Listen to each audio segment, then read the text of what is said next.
Basically क्या है नरेंद्र, इस टाइम जो गवर्नमेंट का फोकस है ना वो दिल्ली पे है। आप इसको सोनीपत और खरखोदा को फोकस नहीं कह सकते, क्योंकि काफी टाइम बाद, मेरे ख्याल से 30 साल बाद बीजेपी दिल्ली में आई है, तो बहुत सारी चीज। नमस्कार दोस्तों। आज हम बेसिकली जो पॉडकास्ट करने जा रहे हैं या एक जनरल डिस्कशन करने जा रहे हैं। आज की डेट में आप लोग देख रहे हो कि बहुत सारे लोग कंपैरिजन कर रहे हैं सोनीपत गुड़गांव का, जो कि कुछ हिसाब से अगर देखें तो गुड़गांव सभी को पता है कि आज की डेट में मच बेटर है सोनीपत के कंपैरिजन में। तो एक ही कंपैरिजन बनता नहीं है, क्योंकि वो ऑलरेडी सेटल्ड है, एक तरह से एक इकोनॉमी को वो टच कर चुका है। उसके अलावा बहुत सारे लोग डिस्कशन करते हैं खरखोदा और सोनीपत के बारे में, जो कंपैरिजन करते हैं। तो जो सोनीपत और खरखोदा का कंपैरिजन है वो भी ऐसा ही है जैसा हम सोनीपत और गुड़गांव के बारे में बात कर रहे हैं। तो ये जो है दोनों चीजें काफी अलग अलग हो जाती है, क्योंकि खरखोदा को भी डेवलप होने में थोड़ा टाइम लगेगा, और गुड़गांव जो सोनीपत है आज की डेट में वो एक तरह से सेटल्ड और एक काफी अच्छे फेज में जो है वो सिटी चल रही है। तो आज हम एक ऐसे शहर के बारे में बात करेंगे जिसके बारे में कोई भी बात नहीं कर रहा है, जो कि जीटी बेल्ट का ही वो शहर है। आज हम आशीष जी बात करेंगे सोनीपत और पानीपत के बारे में, क्योंकि आज की डेट में पानीपत जो है वो सोनीपत से मच बेटर कंडीशन में ही है। चाहे रियल स्टेट में लगा लो, रेट्स की बात कर लो, या वहां पे लैंड की बात कर लो। तो आपका क्या मानना है कि सोनीपत और पानीपत में से क्या इन दोनों में बेटर शहर रहने वाला आने वाले नहीं, टाइम में? बिल्कुल, देखो आपने बिल्कुल सही बोला नरेंद्र की खरखोदा जो है वो बेसिकली अभी अंडर डेवलपमेंट है। बिल्कुल। और सोनीपत एक तरह से डेवलप्ड है। अगर आप मेट्रो नहीं आती, रैपिड रेल नहीं आती, मारुति भी नहीं आती, तो भी सोनीपत एक सेटल डाउन है और खरखोदा से ऑलरेडी हायर साइड पे है।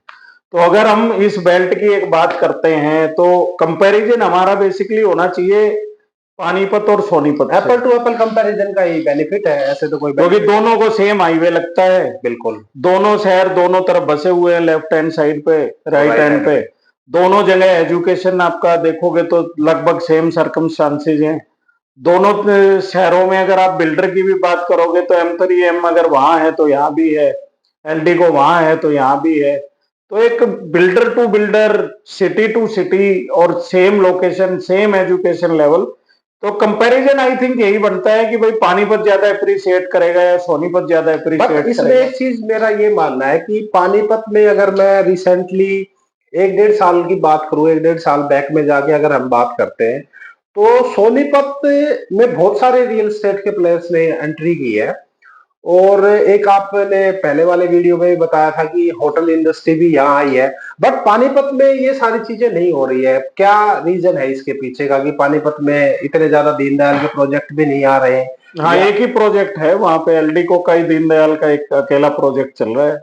बेसिकली क्या है नरेंद्र, इस टाइम जो गवर्नमेंट का फोकस है ना वो दिल्ली पे है।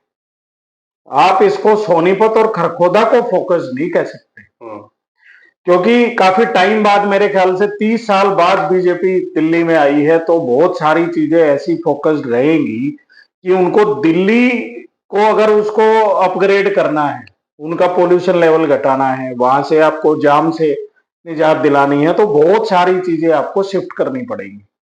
अब कोई भी, मतलब आप और मैं हैं, अगर हम किसी एक सिटी में रह रहे हैं, मैं भी अगर उस सिटी से बहुत दूर अगर भेजा जाएगा तो ऑब्वियसली कोई भी एग्री नहीं होगा उतना इजीली। तो सोनीपत खरखोदा एक ऐसा पॉइंट बनता है जो, एक तो पहले तो टोल फ्री हो जाता है। बिल्कुल। अगर वो पानीपत ये सारी चीजें करते तो एक बिजनेसमैन को या एक एम्प्लॉय को या किसी भी रियल एस्टेट के इन्वेस्टर को वहां आने जाने के लिए टोल पे करना ही पड़ेगा, और फिर डिस्टेंस भी काफी ज्यादा हो जाता है। दूसरा एक ट्रेवलिंग टाइम भी एक लगेगा, क्योंकि ऑन रोड अगर आप ड्राइव कर रहे हो तो भाई जाम लगता है, बहुत सारी चीजें हैं, कोई माइनर कोई एक्सीडेंट हो गया तो बहुत सारे ऐसे हर्डल्स हैं जो कभी न कभी आपके अन प्लान में आ जाते हैं। तो सबसे पहले तो वो टोल फ्री के चक्कर में इन्होंने सोनीपत खरखोदा को चूज किया। दूसरा जो गुड़गांव और ये सारे रीजन है ना नरेंद्र, वो मतलब एक कमेंट अपने एक उस पे आया हुआ था कि यार मेरठ के रेट तो सोनीपत से कम है, आप कैसे कह रहे हो सोनीपत सबसे सस्ता है। तो वो मैं भी थोड़ा सा इलोबरेट कर देता हूं कि हम बात कर रहे हैं जो दिल्ली का आपका बॉर्डर एरिया है ना, उससे सटे हुए एरिया की। तो पानीपत उस रीजन में नहीं आता नहीं है। आता है। तो ऑब्वियसली आपको अगर मैं बोलूंगा कि आप यार पानीपत शिफ्ट हो जाओ और आप अपनी फैमिली को देखने के लिए दिल्ली आओ जाओ, तो वो तो आपके लिए भी हेक्टिक हो जाएगा। तो फिजिबिलिटी है इसलिए नहीं। सोनीपत और खरखोदा पे दिल्ली को मद्देनजर रखते हुए ज्यादा फोकस है गवर्नमेंट। तो पानीपत की अगर हम बात करें, पानीपत शहर की अगर बात करें, तो जैसे आप बात कर रहे हो कि खरखोदा को डेवलप किया जा रहा है, ऑलरेडी वहां पे इंडस्ट्रीज पानीपत में भी है, और पानीपत में भी इंडस्ट्रीज ने काफी अच्छा वहां पे रिवेन्यू भी जनरेट किया नहीं है या बिल्कुल, जो भी। देखो पानीपत कभी से ही सोनीपत से बेटर रहा था, लेकिन वहां पे जो इंडस्ट्री है ना, अगर मैं उसको दो कैटेगरी में करूं तो सबसे पहली चीज तो एक सीजनल इंडस्ट्री है वहां। वहां पे आपके कंबल बनते हैं, कर्टेन्स बनते हैं, आपकी रजाइयां वगैरह किल्ट जो हैं वो बनती वो हैं। मतलब एक तरह से सीजनल है वो एक सीजनल बिजनेस है। वे एक्सपोर्ट बहुत करते हैं और एक्सपोर्ट को कभी भी प्रिडिक्ट करना बड़ा मुश्किल होता है कि इम्पॉसिबल है। भाई इस साल आपका या इस मंथ आपके क्या ऑर्डर्स आएंगे। कई बार टैक्सेस आपके बढ़ जाते हैं, कई बार इंपोर्ट ड्यूटी बढ़ जाती है, कई बार एक्सपोर्ट ड्यूटी बढ़ जाती है। तो ऑर्डर का ये इम्पैक्ट उन ड्यूटीज की वजह से आता रहता है। दूसरी चीज, वो एक स्मॉल स्केल इंडस्ट्री का एरिया है। तो स्मॉल स्केल में सबसे बड़ी प्रॉब्लम क्या होती है कि वो ना डेली बेसिस पे लोग बहुत लेते हैं। आज उन्होंने हायर कर लिया, 3 महीने सीजनल बिजनेस के हिसाब से काम किया, फिर आपने उनको एक तरह से आउट कर दिया क्योंकि भाई वो ब्लू कॉलर है या किसी कॉन्ट्रैक्टर के थ्रू है। तो वो सारी प्रॉब्लम एक तरह से जब खरखोदा में आपकी मारुति चल रही है, टाटा आपका प्लान कर रहा है, सुजुकी आपका प्लान कर रहा है, तो ये कोई स्मॉल इंडस्ट्री नहीं है। ऑटोमोबाइल आपका सीजनल कोई बिजनेस नहीं है। आपका आपको गाड़ी चलानी ही पड़ेगी। एक टर्म में अगर इसीलिए बताऊं, ऑटोमोबाइल सेक्टर को साउंड भी माना जाता है मैन्युफैक्चरिंग हाँ में, स्टेबल, या ज्यादा स्टेबल है स्टेबिलिटी वो के एज मामले में है। Compare to other businesses. तो अब आपने एक गाड़ी ले ली है तो उसका इंश्योरेंस आपके पास करवाना जरूरी है, उसके टाइम से मेंटेनेंस। आप मत चलाइए गाड़ी, आप मत चलाइए, इंश्योरेंस आपका साल भर में आ ही जाएगा। आप ड्राइव नहीं भी कर रहे तो भी आपकी उसकी मंथली मेंटेनेंस जो एक टाइम अकॉर्डिंग भी है प्लस किलोमीटर अकॉर्डिंग भी है, तो वो भी एक टाइम पे आ ही जाएगी। तो ये इंडस्ट्री एक तरह से पे आउट करती रहती है। दूसरा, आज की डेट में अगर बात करें तो पानीपत में जहां तक हमारा अनुमान है, हम जाते भी हैं, चंडीगढ़ भी जाते हैं या आगे की तरफ भी जाते हैं, तो मैंने कोई ऐसा 3 स्टार 4 स्टार या 5 स्टार इसी तरह के होटल्स नहीं देखे हैं। जबकि अमूमन बात की जाती है कि किसी भी एरिया की ग्रोथ में होटल इंडस्ट्री भी एक अच्छा रोल प्ले करती है। बट सोनीपत में ये चीजें हम काफी पिछले 2 साल से देख रहे हैं कि यहाँ पे काफी अच्छी अच्छी होटल की चैन आ रही है। देखो तो आपका नरेंद्र, क्या मानना है कि होटल इंडस्ट्री जो यहाँ पे आ रही है उसका क्या इम्पैक्ट रहने वाला है सोनीपत पे? देखो होटल इंडस्ट्री जो है वो कंप्लीटली आपका प्रिडिक्टिव और फोरकास्ट बिजनेस है। कोई भी होटल आपका किसी सिटी में नहीं आएगा अगर उसको अपना रेवेन्यू या जो उसकी लागत आती है अगर वो उसको आरओआई नहीं कवर आएगी तो। नहीं कर पा रहा। तो क्योंकि होटल इंडस्ट्री ऐसी तो है नहीं कि आपने एक होटल बना दिया उसके बाद आपकी कोई एक तरह से कॉस्ट नहीं आती। मेंटेनेंस चार्जेस बहुत होते हैं। मेंटेनेंस भी हैं, एसीज भी हैं, एएचयू भी हैं, उनके डीजीज भी हैं, फिर आपके क्या नाम है एम्प्लॉइज भी हो गए, गार्डन को मेंटेन करना। आपका कोई भी अगर आपकी ने एक बिल्डिंग खड़ी कर भी ली है तो आप उसको बंद भी कर दीजिए, भाई मैं हम कुछ नहीं चला रहे, उसके बावजूद बावजूद भी आपको उसकी पेंटिंग डेंटिंग आप उसको क्लीनिंग, वो तो इतना स्टाफ तो उसके लिए मैंडेटरी है। आपका कहने का मतलब है कि होटल इंडस्ट्री का आना एक अच्छा साइन बिल्कुल, है एक सोनीपत अच्छा में। मतलब एक क्ल्यू आप बोल सकते हो कि भाई अगर कोई रेडिशन ब्लू जैसा होटल जो आपका एक तरह से दिल्ली में है, मुंबई में है, सोनीपत का कोई कंपैरिजन मुंबई से नहीं नहीं है, है। सोनीपत का कोई कंपैरिजन दिल्ली से नहीं है, सोनीपत का कंपैरिजन जयपुर से भी नहीं है, जो बड़ी बड़ी सिटीज जहां मतलब दुनिया के नामचीन सबसे, अगर इंडिया की हम बात करें तो सबसे महंगे होटल्स में आने वाली सिटी जयपुर और आपका उदयपुर और उस तरह के आपके क्या नाम है ये चित्तौड़गढ़ के आसपास और वो सारे, अगर रेडिसन ब्लू वहां बैठा है और वो आज प्लान कर रहा है सोनीपत में और साल भर में वो खोल भी देंगे, तो ऑब्वियसली उनके पास चीजें हैं, डाटा हैं। सोनीपत वाला तो रेडिशन ब्लू में मतलब जनरली अगर जिसके पास पैसा भी है, हम किसी को हाईलाइट नहीं कर रहे कि भाई आपके पास पैसा नहीं है, पैसा भी होगा, लेकिन वो लाइफ स्टैंडर्ड ही हमारा नहीं है कि हम रेडिशन ब्लू में जाएं। तो वो किसी न किसी फोरकास्ट पे तो वो होटल इंडस्ट्री आ ही रही है ना।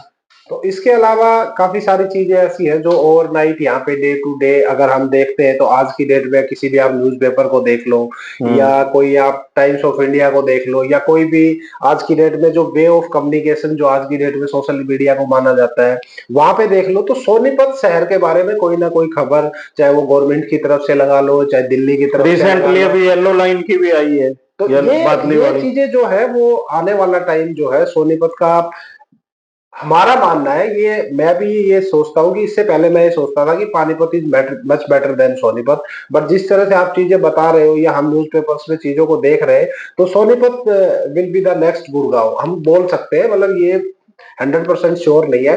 तो क्या ये जो चीजें अभी हो रही है, या क्या जो मैं अगर इन्वेस्टर्स की बात करूं या अगर रियल स्टेट में आज की डेट में कोई भी आदमी आना चाहता है या कोई भी इन्वेस्ट करना चाहता है, तो क्या ये टाइम जो 2025 का चल रहा है और 2026 और 2027, आप इन 3 सालों के बारे में बताना कि इन 3 इयर्स में क्या इंपैक्ट आएगा इस पे। अगर 2025 की बात करूं तो क्या जो बात कर रहे हैं कि आज की डेट में सोनीपत में रेट ज्यादा हो रखे हैं या अफोर्डेबल नहीं रहे हैं, तो आपका क्या मानना है? बहुत सारे लोग ये चीजें जानना चाहते हैं। देखो नरेंद्र, होता क्या है कि मान लो आपके गांव में ही कोई एरिया है और वहां पे चीजें मतलब ज्यादा हैं, उसके आसपास अगर कम है, तो पहले रेट सेटल डाउन होता है।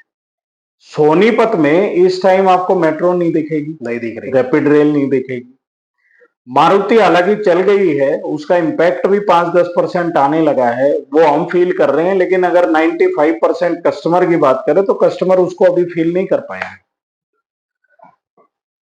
तो सोनीपत का अभी मैं प्राइस अगर 2025 में हम ले लेते हैं, तो 25 का हमें बेनिफिट ये मिलेगा कि 25 में सोनीपत का प्राइस सेटल हो रहा है।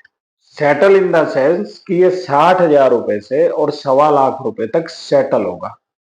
ना मेट्रो आएगी, ना रैपिड आएगी, ना आपके और बड़ी बड़ी इंडस्ट्री, अभी टाटा ने जैसे टेंडर भरा है या टोयोटा भी अगर लगाता है तो वो भी 1-2 साल, जैसे मारुति को टाइम लगा वो टाइम लगाएंगे। वो आते भी हैं तो भी ये इंपैक्ट आपको 2026 में दिखना शुरू करेगा।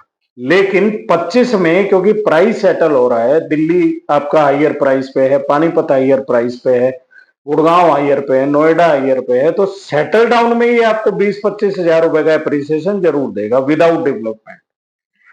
26 में ये चीजें आपको ग्राउंड पे भी दिखने लगेंगी क्योंकि गवर्नमेंट्स के कमिटमेंट हैं। बीजेपी इस मामले में मतलब और गवर्नमेंट से शायद इन कुछ सालों में, मैं बहुत पहले की बात नहीं करूंगा, लेकिन कुछ पिछले सालों में एक तरह से कमिटमेंट लेवल पे मतलब सही भी वो साबित हुए हैं। अगर ये अपने कमिटमेंट पे पूरा उतरते हैं और 27 में ये चीजें चालू कर देते हैं, तो 26, 27, 28 आपको ग्रोथ देगा क्योंकि डेवलपमेंट यहाँ पे हो रही है। होटल आपके आएंगे, आपकी बाकी इंडस्ट्री का सेटलमेंट होगा। देखो, एक अकेली मारुति, अकेला टोयोटा कुछ नहीं कर सकता।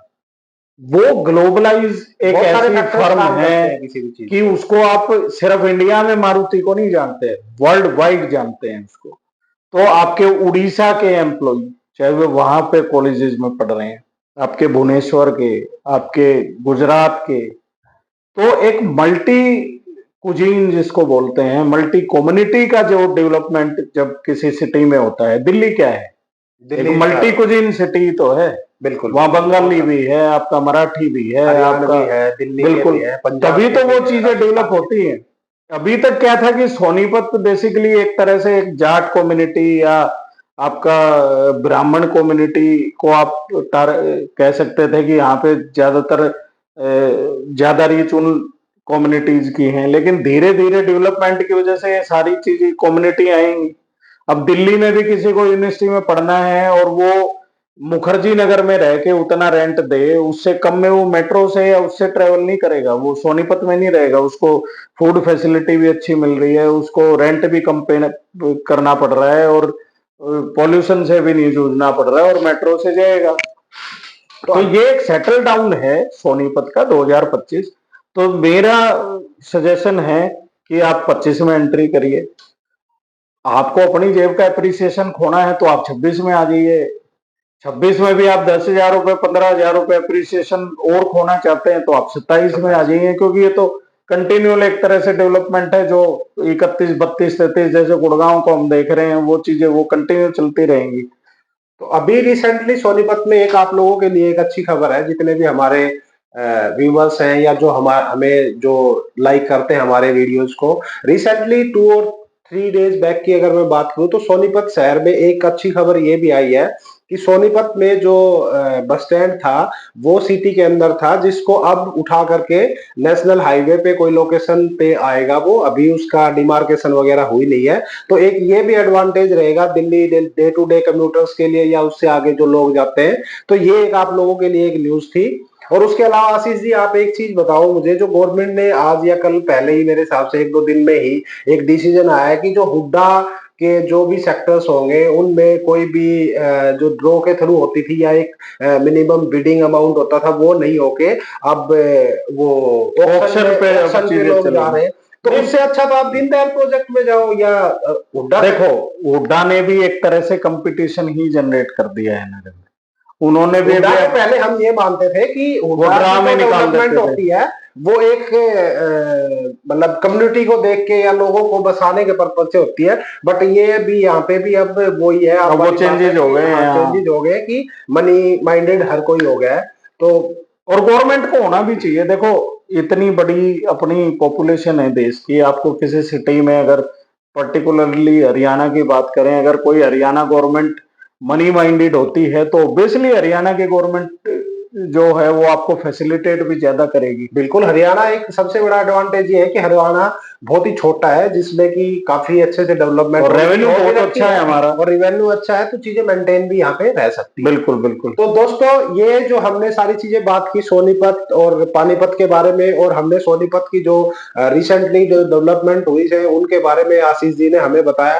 तो हम आपको सजेस्ट करते हैं कि आप 2025 में अपनी इन्वेस्टमेंट करें, आप कहीं पे भी करें, वो किसी भी पर्टिकुलर हम प्रोजेक्ट की बात नहीं करेंगे, आप सोनीपत में कहीं पे भी इन्वेस्ट कर सकते हो। Sonipat will be good for you for investment purpose. तो हम आपको रिकमेंड करते हैं कि आप हमारे दिखाए गए नंबर्स पे कॉल करें। आप जिस भी प्रोजेक्ट में, जो भी रेरा अप्रूव प्रोजेक्ट है उसमें किसी भी प्रोजेक्ट में आप इन्वेस्टमेंट करना चाहते हो तो आप हमारी टीम से जुड़ के इंफॉर्मेशन ले सकते हैं, हमारे दिखाए गए नंबर्स पे आप कॉल कर सकते हैं। आशीष जी, आप हमारे दर्शकों को कुछ कहना चाहोगे कि इन्वेस्टमेंट के लिए ये जो टाइम है ये कितना अच्छा टाइम है? थोड़ा सा। नहीं, बिल्कुल बिल्कुल, मैं सिर्फ एक लास्ट लाइन ये बोलूंगा कि कभी गुड़गांव में एक रेरा अथॉरिटी का ऑफिस बनाया गया है और एक पंचकुला चंडीगढ़ में बनाया गया है। ये दो ही आपके ऑफिसेज हैं। मेगा सिटी में सोनीपत को डाल दिया गया है। अभी तक कोई क्लियर डिक्लेरेशन नहीं आई है, लेकिन हमारे जो एक तरह से फोरकास्ट हम जो सोचते हैं वो ये कहते हैं, नेक्स्ट अगर आपको रेरा ऑफिस देखना है तो वो आपको फ्यूचर में सोनीपत में ही मिलेगा। Thank you very much. तो दोस्तों, यहाँ पे इन्वेस्टमेंट करने के लिए दिखाए गए नंबर्स पे कॉल करें। और जो आप लोगों का प्यार हमें मिल रहा है, हम डे टू डे इसीलिए इस तरह की वीडियोज आप लोगों के लिए आ रहे हैं। तो thank you for watching our videos. Thank you.